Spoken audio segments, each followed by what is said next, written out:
മോയന്റെ ഇത് ഡീസൽ ഇല്ലടാ. എന്താണ്ട് ഈ കാട്ടുന്നത്? കുറെ നേരം എന്റെ പെടക്കോയിക്ക് പിന്നാലെ ചേക്കോയിക്കിട്ട് ഇപ്പൊ എവിടേക്കാണ് ഇപ്പൊ തീ വയ്ക്കണേ? ഇയാളെ പ്രാന്തായിട്ട് പൊട്ടിയ പൈപ്പത്തിന്റെ ഉള്ളിലേക്കാണ് വയ്ക്കണേ. അല്ല ഞാനിപ്പോ എന്താ ചെയ്യേണ്ടത്?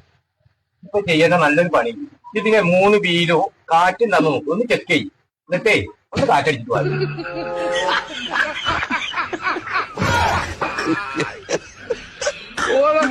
കാറ്റടിക്കുന്ന കുത്തി കാണാൻ അതിന്റെ എന്തോ ഒരു കാറ്റാണ്.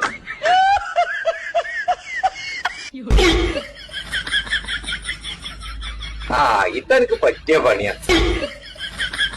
എന്താണ്ട് പുൽത്താങ്ങന്നല്ല അമർത്തി വെക്കാന്. നന്നെ കൊണ്ട് ഇപ്പൊ ആളെ കഞ്ഞൊടി മുട്ടി ഇങ്ങനെ മാങ്ങ പഴുത്തിക്കണെന്ന് നോക്കണ അമ്മായി കല്ലിന്റെ ടയറാ നോക്ക്. മോയന്റെ ഇപ്പൊ ശരിയാക്കി തരാം. മോയന്റെ അവിടെ ശരിയാക്കി കൊണ്ടിരിക്കുന്നുണ്ട്. ഡീസൽ കഴിഞ്ഞതാ, അല്ലാതെ വേറെ ഒന്നുമല്ല. ഇപ്പൊ ശരിയാക്കി തരാം.